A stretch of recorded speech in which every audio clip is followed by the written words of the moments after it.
Ser romano, nos tenemos ya claro que era ser la hostia, ¿verdad? Parece una frase y una expresión muy fea, pero es que es verdad. Pero ojo, ser ciudadano romano.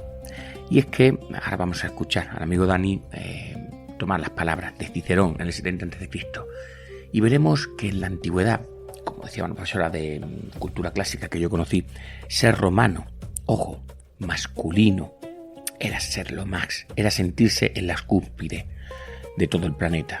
Así que hoy vamos a hablar de los romanos, pero sobre todo de comerciantes colonos, es decir, el romano pero fuera de la ciudad de Roma, cómo se comportaba, cómo vivía fuera de la urbe, en lo que ellos consideraban que era su derecho natural de estar y poseer todo lo que ves alrededor. Así que, Dani, pon palabra a Cicerón en el 70 a.C. Hombres pobres, de origen humilde, cruzan los mares hacia costas que nunca antes han visto, donde se encuentran entre extraños y no siempre pueden contar con conocidos que respondan por ellos.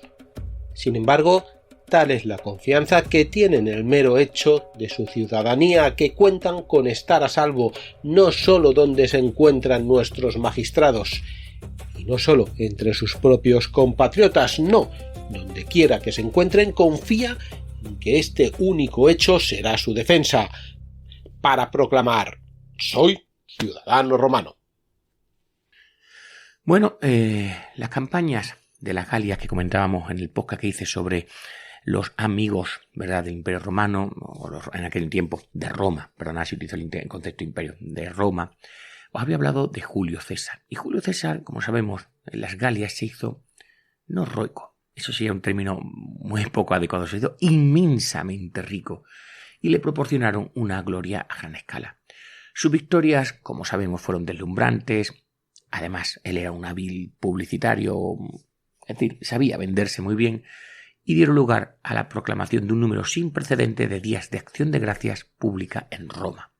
A mediados del siglo a.C., la carrera de hombres como Mario, recuerdo que había sido anterior a César, Sila, Pompeyo y el mismo César, hacían cada vez más difícil lograr algo más espectacular que cualquiera de las victorias, ¿verdad?, de ellos. Sin embargo, a los romanos siempre les emocionaba especialmente la noticia de que sus legiones habían marchado hacia nuevos territorios y que pueblos y gobernantes hasta entonces desconocidos se habían sometido a ellos. César y los nostris, nuestros hombres, como él describía a sus legionarios, habían llegado a la lejana costa noroeste de la Galia. Habían tendido 2 veces puentes sobre el Rin, con los que podían haber atacado las tierras natales de las tribus germánicas, la más espectacular de todas, entre el año 55 y 54 a.C. Además, llevaron a cabo un desembarco en una misteriosa isla al norte, la isla de Bretaña. No importaba que las expediciones lograran poco, que él evitara por poco el desastre o que no se dejara atrás ninguna guarnición. Incluso aquellos que no sentían gran aprecio por César se emocionaban ante la idea de un ejército romano cruzando el gran océano que rodeaba los continentes conocidos, en ese caso sería Europa, Asia y África, los 3. Los generales ganaban fama por ser los primeros en invadir una región, pero en realidad rara vez, siempre eran los primeros en llegar, ¿verdad?, a una zona, y casi siempre un comerciante había precedido a un soldado. Fijaros, Julio César encontró mercaderes o mercatores en muchos de los ópida de Galia, como los hombres cuyas historias alimentaron el pánico en su ejército en Besontio. Uno de los enviados que mandó a Ariovisto fue un tal Marco Metio, elegido porque en el pasado el hombre, atento, ya había recibido la hospitalidad de un líder, en este caso de este líder germánico. Aunque es muy posible que hubieran participado en los intercambios diplomáticos que condujeron al reconocimiento formal del rey, recordáis que lo estuve explicando en aquel podcast, por parte de Roma en el 59 a.C., Metio, Marco Metio, era casi con toda seguridad un comerciante que ya hacía negocio en la zona y que llevaba allí meses o incluso años.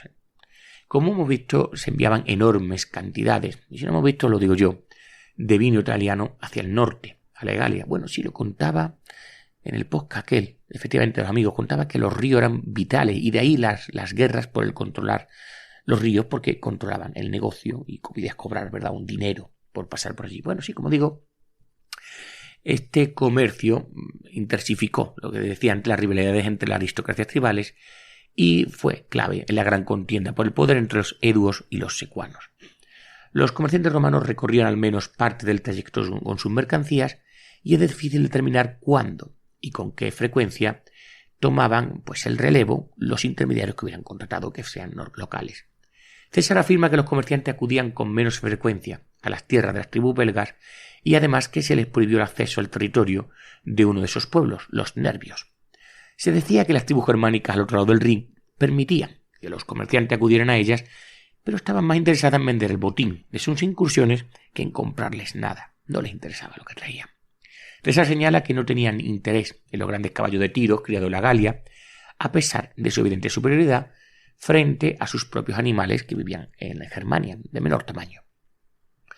En esto hay que ser un poco cauteloso, ¿verdad? Pues él afirma expresamente que, según ellos, los lujos del mundo mediterráneo corrompían a una sociedad, invocando una tradición bien establecida sobre la pureza que les daba esa cultura sencilla. Esto quizás es una imagen, ¿verdad?, idílica que siempre hemos tenido del noble salvaje que mantiene las tradiciones. Bueno, en este caso no se trataba de ninguna razón sentimental. Las tribus belgas y germánicas eran, por decirlo de una manera, menos afeminadas y, por lo tanto, a ojos de César, enemigos mucho más peligrosos que otros pueblos de la Galia, lo que justificaba las intervenciones de César en estas regiones y, sobre todo, su actitud intransigente hacia ellas. César no especifica la nacionalidad de los comerciantes que llegaron o intentaron llegar a estas tribus, aunque sí señala el vino importado como una influencia que los germanos y belgas consideraban como corruptora.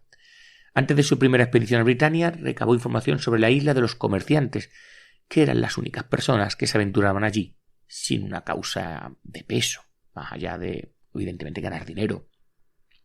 Los mercadores cuentan que fueron convocados a su campamento, pero el comandante romano obtuvo muy poca información de ellos. ¿Te está gustando este episodio? Hazte fan en iVoox para acceder a este y al resto de sus episodios extra desde otras aplicaciones de escucha.